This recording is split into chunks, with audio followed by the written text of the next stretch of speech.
하나님은요, 우리의 영혼이 잘됨 같이 범사가 잘 되어지기를 원하는 줄로 믿습니다. 범사가 잘 되면서 영혼이 잘 되지 못한다면 하나님이 기뻐하시는 삶이 아니에요. 영혼이 잘됨 같이 범사가 잘 되는 그런 사람, 우리는 하나님의 자녀인 줄로 믿습니다.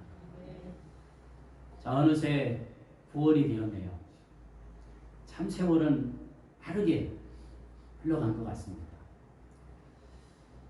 모든 식물에 물오름이 그친다라고 하는 처서가 지나고 이슬이 내린다는 백로가 내일입니다. 무엇보다도 본격적으로 가을의 문턱에 들어섰다는 것을 몸으로 체감하게 돼요. 요즘 아침 저녁으로 살갗에 스쳐가는 바람이 차갑게 느껴진다 라고 이렇게 느끼는 것을 보면 이제 가을이 깊어가고 있구나 하는 그런 생각을 가져요. 우리는 최근 몇 년 사이에 가장 길었다라고 하는 장마와 그리고 8호 태풍 바비, 9호 태풍 마이삭의 위기를 겪었습니다. 그런데 또 10호 태풍 하이선이 올라오고 있는데 다행히도 일기예보 보니까 동쪽으로 이렇게 빠고 있다라고 하는 얘기를 들었어요. 그래도 우리가 조심하는 것이 좋겠죠. 그런데 지금 우리 지역은 또 우리나라는 세계적으로는 코로나19 위기를 계속해서 겪고 있습니다. 우리 지역은 실내 50명 이상 그리고 실외 100명 이상은 비대면 온라인 예배로 드리고 있어요. 근데 우리 교회는 50명 이하잖아요. 20명 이하니까. 그래도 이렇게 예배 드릴 수 있다라고 하는 생각을 하니까 이것도 하나님의 은혜구나 하는 생각이 들고 또 한편으로는 이런 마음이 들어요. 예배 드리고 싶은데 예배 드리지 못하는 성도들의 그 마음, 또 목회자의 마음이 어떨까라는 생각을 할 때 우리 50명 이하 교회들이 이런 교회들을 위해서 좀 더 기도해야 되지 않겠는가 하는 생각이 들어요. 모일 수 있을 때는 우리가 방역 지침을 거스릴 수는 없지만 그러지 않은 이상은 우리가 철저하게 예방하면서 모이는 것이 또 하나님의 기뻐하시는 일인 줄로 믿습니다. 수도권은 매우 심각해요. 온라인 예배 송수를 위한 준비위원 10명 이하 교회 출입 금지입니다. 위반할 경우에 감염예방법 및 관리 관한 법률 제80조 7호에 의거 고발 조치되고 300만 원 이하의 벌금이 부과될 뿐만 아니라 치료비, 그 다음에 방역비 등 일체의 비용을 청구할 수 있다라고 하는 행정명령이 다 개교에 발송되었습니다. 우리 사람들은요, 코로나19가 시작될 때 대통령도 마찬가지였지만 2, 3개월 후면은 다 끝날 것이다. 지나갈 것이다. 이렇게 얘기하고 생각을 했습니다. 그런데 이제는 언제 끝날지, 백신이 나와도 완전히 끝날지 모른다는 생각에 우리 사람들은요, 마음에 두려움을 가지고 있다라고 하는 것입니다. 여러분, 두려움은요, 믿음이 아닙니다. 그렇다고 해서 우리가 믿음이 아니니까 무조건 그냥 무대표로 나가야 되냐, 그것도 아니에요. 여러분, 우리는 두려워하는 사람들이 아니라 조심해야 될 사람들입니다. 조심하고 지혜롭게 대처해야지 두려워해서는 안 된다는 것입니다. 그런데 왠지 모르게 믿지 않는 사람들은 그렇다 치고 믿는 사람들까지 두려움에 사로잡혀 있다는 것입니다. 사랑하는 성도 여러분, 우리는 살다 보면요, 크고 작은 위기를 만나게 되죠. 인간이면 누구도 이런 크고 작은 위기로부터 자유로울 수 없다는 것입니다.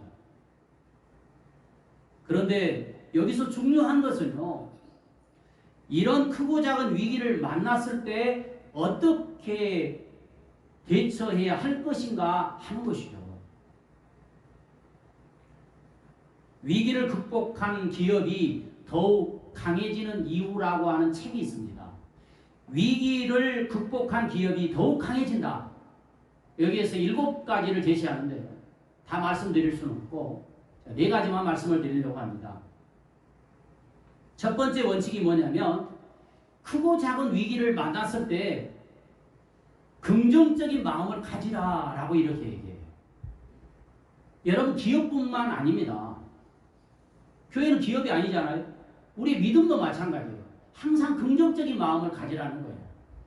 우리 사람들이 위기에 처하게 되면요, 온갖 부정적인 생각들이 우리의 마음에, 우리의 귀를 통해서 저장이 돼요.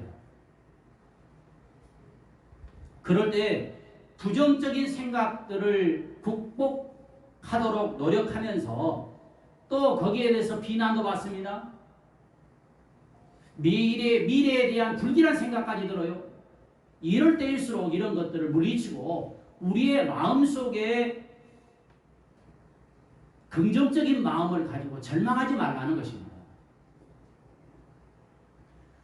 두 번째 원칙이 뭐냐면 올바른 사고를 가지라는 것입니다. 즉 기존의 고정적인 사고의 틀에서 벗어나서 창의적인 사고를 하라는 거죠. 여러분, 우리의 가장 창의적인 사고가 어디에서 나옵니까? 하나님의 말씀에서 나오는 줄로 믿습니다. 우리의 생각을 따라서 가는 것이 아니라 하나님의 말씀을 따라가야 돼요. 여러분, 노아 방주 때 사람들이 어땠습니까? 자기의 소견대로 행했다고 그랬잖아요.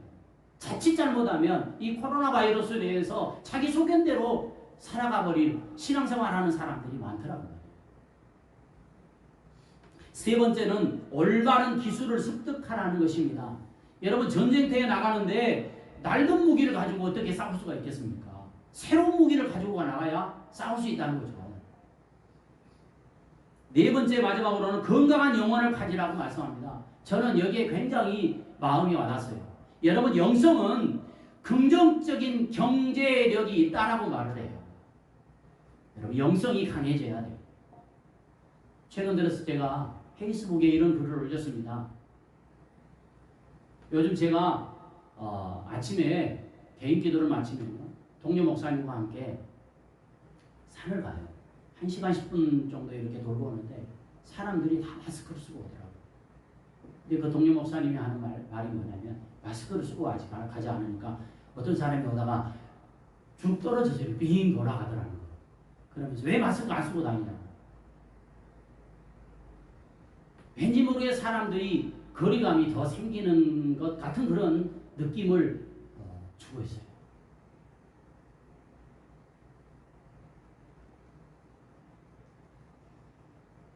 운동하면서 마스크 쓰고 있다가 사람 숨막혀 죽게 생겼더라고요. 코로나 바이러스로 죽을까 아니면 숨막혀서 죽을까. 아무튼 우리는 좀 불편해도 마스크를 쓰고 이렇게 생활하는 것이 또 하나님의 또 지혜로운 방법이 아니겠는가 하는 생각을 가져요. 그런데 그런 가운데서 저는 이런 생각을 했어요. 사람들이 멀어질 때 하나님과 가까워져야 되지 않겠는가. 이럴 때일수록 하나님과 더 가까워져야 되지 않겠는가. 그러면서 하나님 앞에 하나님, 사람이 멀어지지만 하나님과는 가까워지게 하여 주시옵소서. 이렇게 기도하는데 또 그렇게 되지 않더라고요. 쉽지가 않더라고요. 그럼에도 불구하고 계속해서 이 마음을 가지고 기도하고 있습니다. 자, 그러면 오늘 본문에서 하나님은 위기를 만난 여호수아와 이스라엘 백성들에게 자, 이런 위기 속에서 어떻게 하라고 처방하고 있는가 하는 것입니다.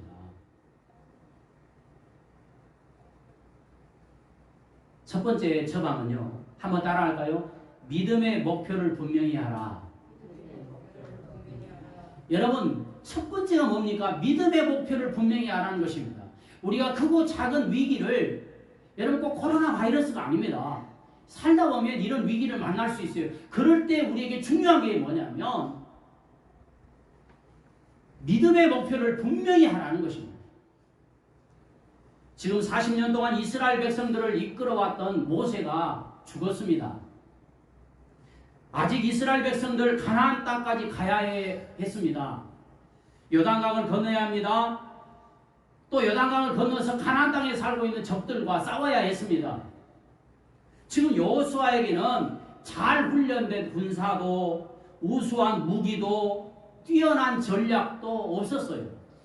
이때 하나님께서 여호수아를 지도자로 세워서 첫 번째 하시는 말씀이 무엇입니까? 오늘 본문 2절에 보니까 내 종 모세가 죽었으니, 여러분 내 종 모세가 죽었으니, 모세가 죽었다는 거죠. 그러므로 이제 모세에게 연연할 때가 아니라는 것입니다. 성도 여러분, 아무리 위대한 사람도 이 땅에 영원히 살 수 없습니다. 때가 되면 모두가 다 가는 것이 인생의 이치죠. 그러니까 모세가 죽었다고 언급하고 있는 것은 이 말씀의 의미는 뭡니까? 모세에게서 모세에게 연연하지 말고 지금 주저하고 절망하고 포기하지 말라는 것입니다. 그럼 어떻게 하라는 얘기입니까? 하나님은 이렇게 말씀하죠. 이 모든 백성으로 더불어 일어나 어디를 건너서요? 요단강을 건너서 내가 이스라엘 백성들에게 주는 그 땅, 즉 가나안 땅으로 가라고 말씀하는 것입니다. 지금 이스라엘 백성들 여호수아요, 모세만 믿고 따라왔었어요. 물론 하나님을 믿었지만, 그런데 모세가 죽고 나니까 이거 어떻게 해야 되나 낙심하고 좌절하고 주저앉아 있었어요. 이때 하나님이 말씀하시는, 너무 모세에게 연연하지 말아라. 이제 모세는 죽었다. 그러니까 일어나라. 그리고 요단강을 건너서 내가 이스라엘 자손들에게 또 약속한 그 땅 가나안 땅으로 가라는 것입니다. 가나안 땅은 3절에 어떤 땅이라고 말씀합니까? 발바닥으로 밟은 곳을 내가 다 너에게 주었다라고 하는 땅입니다. 4절에 점령해야 될 땅을 구체적으로 말씀하고 있습니다. 여러분 추상적인 것이 아니라 이것은 목표를 분명히 제시하면서 확실히 주었다는 것을 지금 말씀해 주고 있는 거예요. 사랑하는 성도 여러분, 우리 사람들은 위기가 다가오면요 쉽게 잃어버리는 것이 있습니다. 그게 뭡니까? 목표의식입니다. 목표입니다. 그러나 믿음의 사람은 위기가 다가올수록 믿음의 목표를 더욱 분명히 잡아야 된다는 것입니다. 사탄은 위기를 통해서 우리의 믿음의 목표를 잃어버리게 만듭니다. 여러분, 하나님께서 우리를 구원하셔서 자녀 삼아 주신 것은 우리의 목표가 이 땅이 아니라 바로 천국이라는 사실을 말씀해 주고 계셔요. 그런데 우리가 천국에 가는 길에도 이스라엘 백성들이 광야에서 자연과 싸워야 했고 아말렉과 싸워야 했듯이 우리 역시도 자연과 싸우고 그리고 코로나와 싸우고 또 믿지 않는 사람들, 여기에는 가족들도 포함합니다. 그 가족들, 믿지 않는 사람들의 비난과 싸우고 특별히 우리 마음과 싸우고 있는 것입니다. 여러분, 우리의 마음이 자꾸 세상 소리에 귀를 기울이고 간다면 우리의 믿음의 목표는 흔들릴 수밖에 없어요. 희미해질 수밖에 없어요. 만약 이럴 때 우리의 믿음의 목표가 분명하지 않는다면 이 싸움에서 어떻게 우리가 승리할 수 있겠습니까?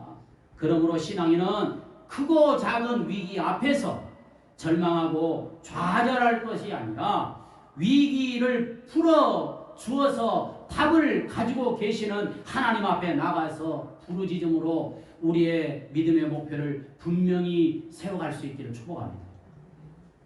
이것이 바로 우리에게 주시는 하나님의 첫 번째 처방전이에요. 여러분, 지금 우리의 믿음이 어떤 상태에 있습니까? 믿음의 목표가 흔들리고 있지 않습니까? 희미해지고 있지 않습니까?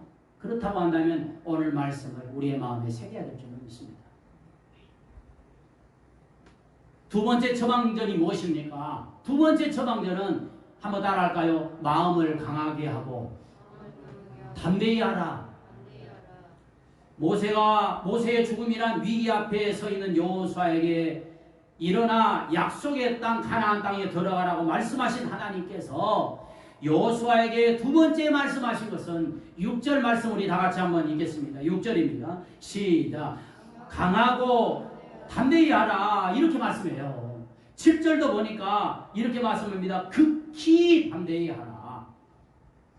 9절에도 보니까 강하고 담대하라 두려워 말며 놀라지 말라고도 강조하고 있습니다. 세 번이나 강하고 담대해라 두려워하지 말아라 놀라지 말아라 세 번이나 지금 강조하고 있는 것입니다. 그러니까 얼마나 이스라엘 백성들이 얼마나 지금 여호수아가 두려워하고 있는지 놀라고 있는지를 지금 보여주고 있는 장면이잖아요. 처음에도 말씀드렸듯이 우리는 세상 사람들처럼 두려워하고 놀라지 말아야 됩니다. 분명히 조심해야 될 것은 조심해야 돼요.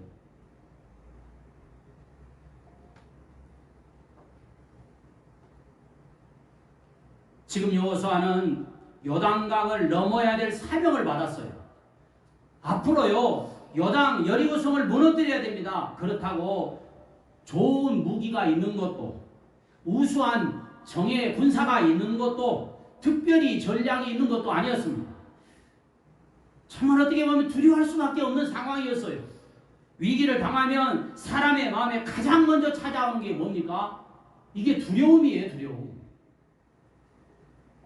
왜 두려움이 찾아옵니까? 대부분 세 가지 때문에 두려움이 찾아옵니다. 첫 번째는 뭡니까? 능력의 부족입니다. 능력의 부족.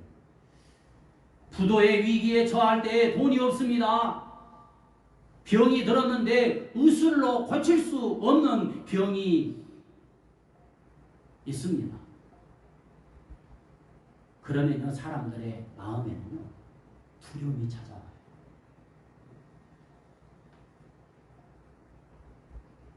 두 번째 두려움은 도울 수 없는 사람이 없이 홀로라고 생각할 때 두려움이 찾아오는 것입니다. 내 옆에 누군가가 도움이 되는 사람이 있다고 한다면요 두려움이 그렇게 심하지 않아요. 그런데 두려움이 내게 확 엄습되어 올 때는 뭡니까? 내 주변에 나를 도울 수 있는 사람이 한 사람도 없구나 라고 생각할 때였어. 위기가 찾아와도 나는 능력이 없지만 누군가가 도와줄 사람이 있다는 사실을 할 때 두려움이 떠나가게 되는 것입니다. 세 번째, 미래의 불확실성 때문에 두려움이 찾아오는 것입니다. 위기가 찾아와도 미래가 확실히 보장될 것이라고 생각하면 두려워하지 않습니다. 그래서 많은 사람들이 그 두려움으로 사명감을 버리고 그리고 떠나버린다는 거예요.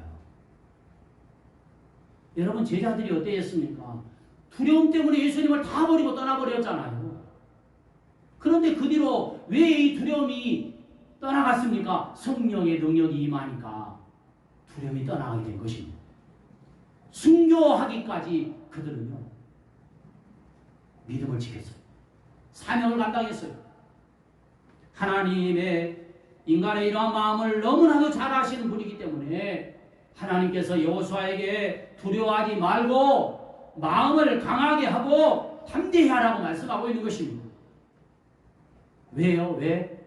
우리 5절 말씀 다 같이 한번 볼까요? 5절입니다. 같이 읽어보겠습니다. 시작. 내 평생에 너를 능히 대적할 자 없으리니 내가 모세와 함께 있었던 것 같이 너와 함께 있을 것입니다. 내가 너를 떠나지 아니하며 버리지 아니하리니. 아멘. 우리 하나님께서 지금 여호수아에게 이스라엘 백성들에게 왜 두려워하지 말고 놀라지 말라고 말씀합니까? 너의 평생에 능히 너를 당할 자가 없게 해주겠다는 것입니다. 무엇보다도 능력 부족하다고 두려워하지 말라는 거예요. 능력 있는 사람으로 만들어주겠다는 것입니다. 그리고 홀로 있다고 생각하며 두려워하지 말라는 것입니다. 왜요? 우리 하나님께서 모세와 함께 있었던 것 같이 내가 너와 함께 있을 것이다. 여러분 사람은 연약한 존재입니다. 나를 도울 사람이 없어도요, 전능하신 하나님이 나와 함께 하신다고 한다면 두려워하지 않는다는 것입니다. 우리 하나님은 우리를 결코 떠나지 않는다고 약속해 주셨어요. 우리 복음성가에 그런 찬양 있잖아요. 하나님 한 번도 나를 실망시킨 적 없으시고 언제나 공평과 은혜로 나를 지키시네. 지나온 모든 세월들 돌아보아도 그 어느 것 하나 주의 손길 안 미친 것 전혀 없네. 우리 다 함께 오 신실하신 주, 오 신실하신 주, 내 너를 떠나지도 않으리라, 내 너를 버리지도 않으리라. 약속하셨던 주님 그 약속을 지키사 이후로도 영원토록 나를 지키시리라 확신하네. 아멘.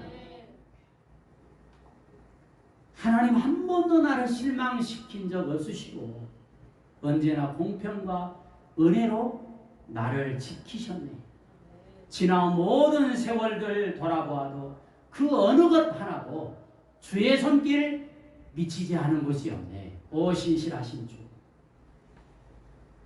약속하셨던 주님 그 약속을 지키사 이후로도 영원토록 나를 지켜주실 것입니다. 아멘.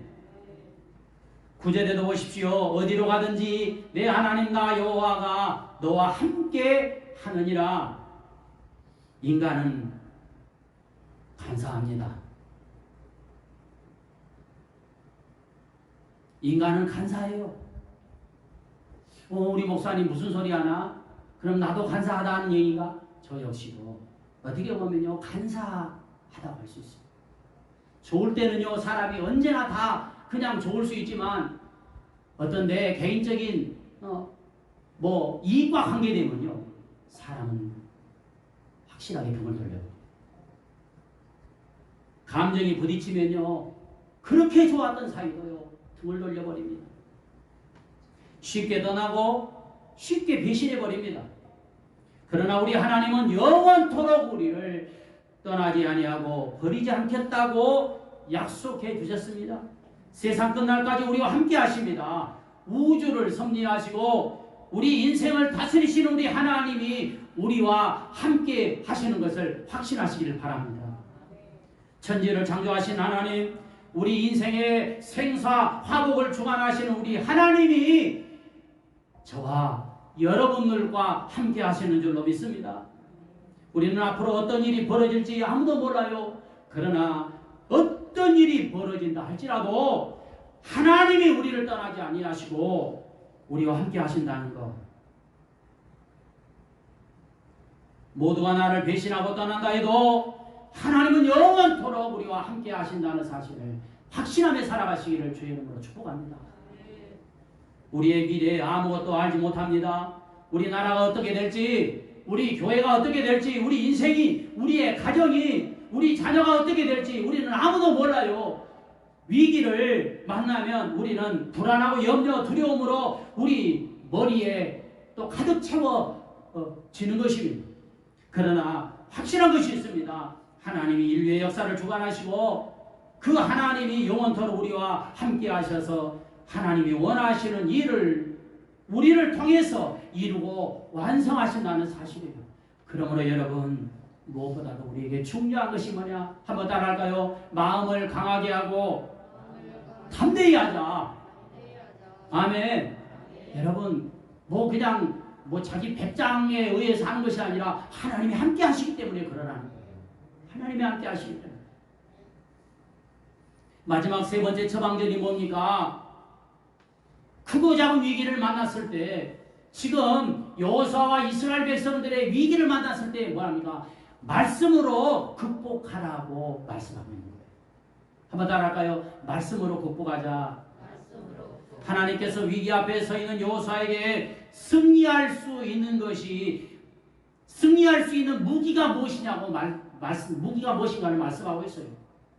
자, 7절 말씀 한번 보십시오. 제가 읽어드립니다. 오직 강하고 담대히 하여 나의 종 모세가 내게 명령한 그 율법을 다 지켜 행하고 우러나 좌우러나 치우치지 말라. 그리하면 어디로 가든지 형통할 것이니라. 모세에게 준 율법책을 떠나지 말라는 거예요.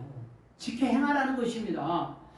8절도 한번 보십시오. 이 율법책을 내 입에서 떠나게 말게 하며 주야로 그것을 묵상하라. 가나안 정복의 전략 무기가 바로 말씀인데 말씀대로 행하라는 것입니다.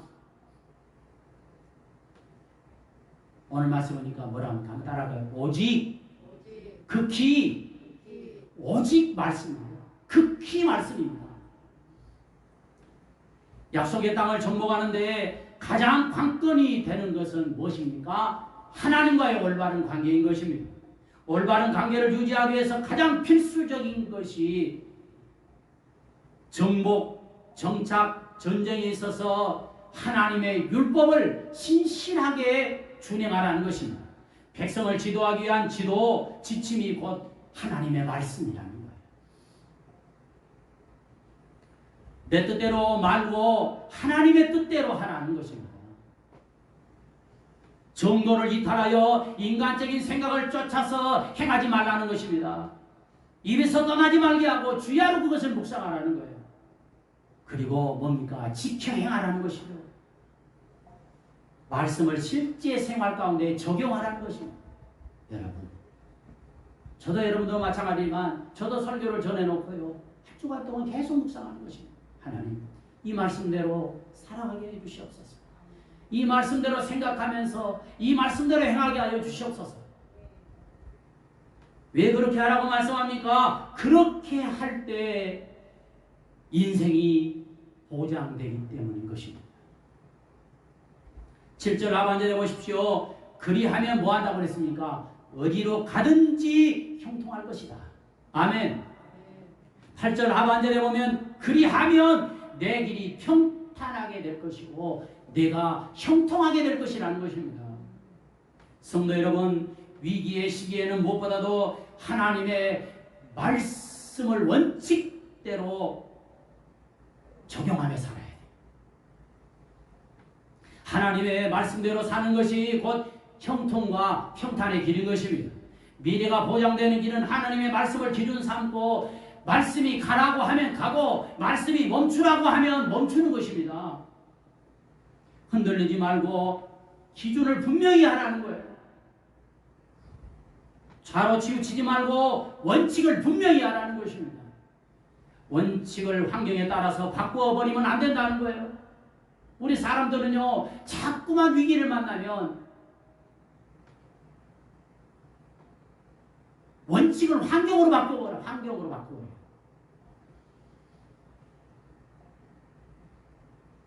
여러분, 그러면 미래의 인생은 보장될 수 없는 것입니다. 위기가 다가올수록 하나님의 말씀은 희미해지고 작게 여기며 세상이 크게 보이는 것입니다. 사람들은 자꾸 사탄의 소리를 듣고 인간의 방법대로 그 위기를 모면하려고 합니다. 그러나 하나님의 말씀은 영구 불변한 진리인 줄로 믿습니다. 어느 시대든 그 말씀 속에 해답이 있고 삶의 길이 있는 것입니다. 역사는 절대절명의 위기 앞에서 지팡이를 내밀라고 하는 하나님의 말씀을 모세가 붙들었을 때 홍해가 갈라지는 역사를 여호수아는 직접 보았습니다. 그러므로 여호수아 역시도 넘실거리는 요단강, 난공불락의 여리고성, 하나님의 말씀을 붙들 때 갈라지고 무너진다라고 하는 사실을 믿으라는 거예요. 오늘 또 우리도 마찬가지예요. 우리는 보지 않았지만 말씀에 기록되어 있잖아요. 여러분, 우리 앞에 넘실거리는 요단강이 요단강의 위기가 찾아올 수 있습니다. 우리 앞에 난공불락의 여리고성과 같은 그 큰 위기가 찾아올 수 있습니다. 그런데 하나님 뭐라고 말씀합니까? 그런 절대절명의 위기 앞에서 말씀을 붙들라는 거예요. 말씀을 붙들라는 거예요. 오늘 우리가 사는 이 시대는 참으로 정보가 많은 시대에 살아가고 있습니다. 위기 앞에서 무엇이 참된 처방인지 분간하기 힘든 세대에 살고 있습니다. 무엇이 원칙인지 무엇이 진정 무기인지 분간하기 힘든 세상입니다. 선택이 너무나도 복잡하고 어려운 시대에 우리는 살아가고 있는 것입니다. 우리나라만 해도 1년에 신도서가요 2만 5천 종 이상 나오고 있다고 합니다. 요즘 제가요 핸드폰을 좀 바꿨더니 거기에 3개월 동안 오디오북, 요즘은요 책을 읽어주는 그런 뭐가 생겼어요. 거기서 운동하면서요 한 권씩 읽고 갑니다. 굉장히 도움이 많이 돼요. 이렇게 많은 책들이 나오고 있어요. 그러나 진정 각종 위기로부터 우리에게 구원의 길을 보여주고 참된 지혜를 선택해 주는 책이 무엇입니까? 두려움 가운데 처한 우리에게 참된 위로와 만족을 주고 형통한 길로 인도해 주는 책이 무엇입니까? 세상의 책이 아니라 하나님의 말씀인 줄로 믿습니다.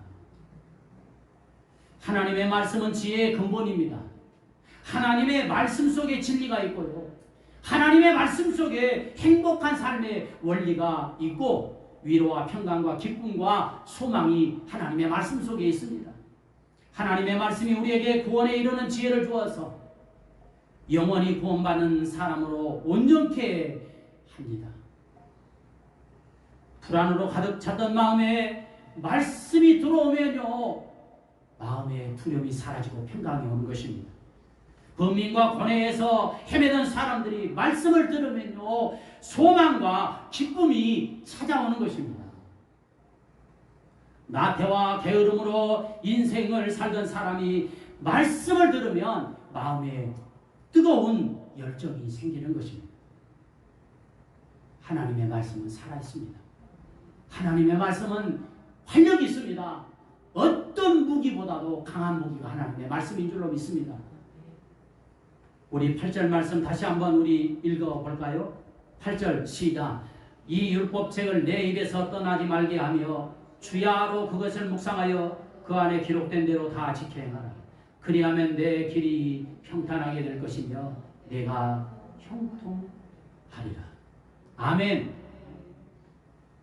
사랑하는 성도 여러분, 우리 앞으로도 살아가면서 크고 작은 위기를 만났을 때 첫 번째, 믿음의 목표를 분명히 할 수 있기를 축복합니다.